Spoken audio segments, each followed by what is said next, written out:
As a staff person, I'm also a human being who has had many struggles, as many of you have had, in alignment with Pride Month. Since I can always remember of just having that disadvantage of not knowing who I was. I've always tried being what you wanted me to be, but then when I figured out that I couldn't be that there was some more about me than what you wanted me to be, it just became, very, very important for me to just discover myself. I remember struggling with these emotions inside and not being able to have a word for it, not being able to have a way to be able to express it, right? When I finally hit the age of 15, I ended up realizing that I am gay, right?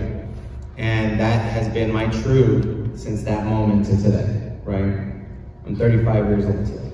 So now I've been living in freedom with that information for 20 years. When I finally came to terms that I am a gay man, it felt like bricks were removed from my chest and I can breathe a little easier, right? But with that also came a lot of consequences from others, not from me, but from others. Difficulties of, being raised in a Mexican family, being told that we don't behave that way, we don't do that, we're macho men, right? My mom raising me to try to be Christian, God doesn't like that. I'm hearing it from my mom's old church as well, right? Hearing it from school, people not agreeing with my personal lifestyle, right? Because it's personal to me, it's who I am. Yet people did not like it and they would assault me after school, right? And I would get into fights with plenty of people. I learned how to fight at an early age just from that, After high school, I had to learn how to be able to defend myself even more, verbally, physically, however it needed to happen. But just before I graduated high school, I got so tired of everything all the struggles that I had just from finally being true to myself, right? And I ended up building an addiction to crystal meth, alcohol, drugs, anything that can numb me away because of the fact that I started allowing you to get into my spirit, right? And it started deteriorating. I've forgiven myself ever since. And I have awareness of the fact that today I am who I am. And I love who I am today. Whether you like me or not is irrelevant, right? Because at the end of the day, I'm the one living my life. I am the one waking up, making my bed, coming to work, breathing my air. No one else is doing that for me. And so I'm gonna live my life each day true to myself. And there's this beautiful thing that I had to also do, which was to forgive and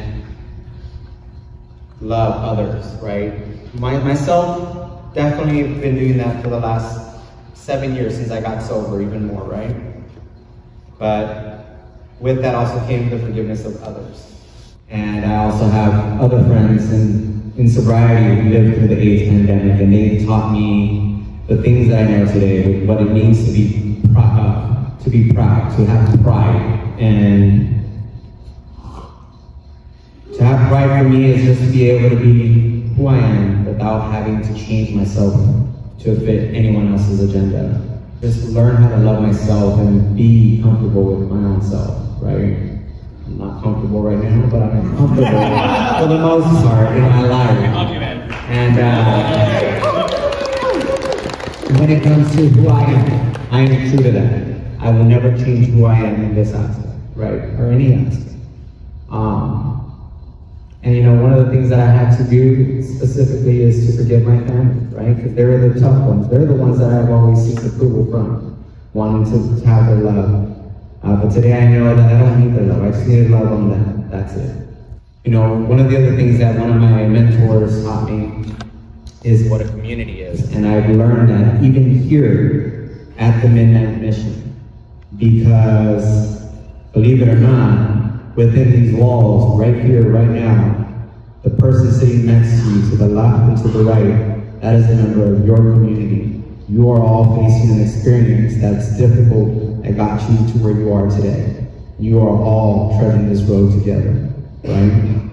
I have the same thing with my fellow people, whether they are homeless, alcoholic addicts, whether they are gay, whether they're straight, it doesn't matter. I have a community. I am a part of a community that I am proud work with one another, teach the next person, right? We learn this in recovery if you're in recovery, right? We clean house, help others, stay sober, right? That's what I do. And I implement that in all other aspects of my life. Just like the mentors did for me, who walked through the 60s and 70s as an openly gay person or openly trans person, right? To me, who has had to deal with very difficult parents and getting jumped, right? Today, not many people have to worry about that, but there's still that insecurity that kills you inside. And I get to be able to walk people who walk through that. We start setting that love in motion so that the next person, right? Whether they're the 14-year-old, that 15-year-old that's discovered themselves today, or the 35-year-old that's just coming in and getting sober, right? We set the path for them and we show them that it's okay. It's okay. And whether you're gay or straight, doesn't matter. You can still be a part of that community and be a supportive person. That is the beautiful thing that I love about Pride Month, is that it's not about the parades, or it's not about, you know, the music and, you know, the half-naked men. It's about the community working together and teaching each other how to work with one another and be available for the person who's struggling. That's the key part.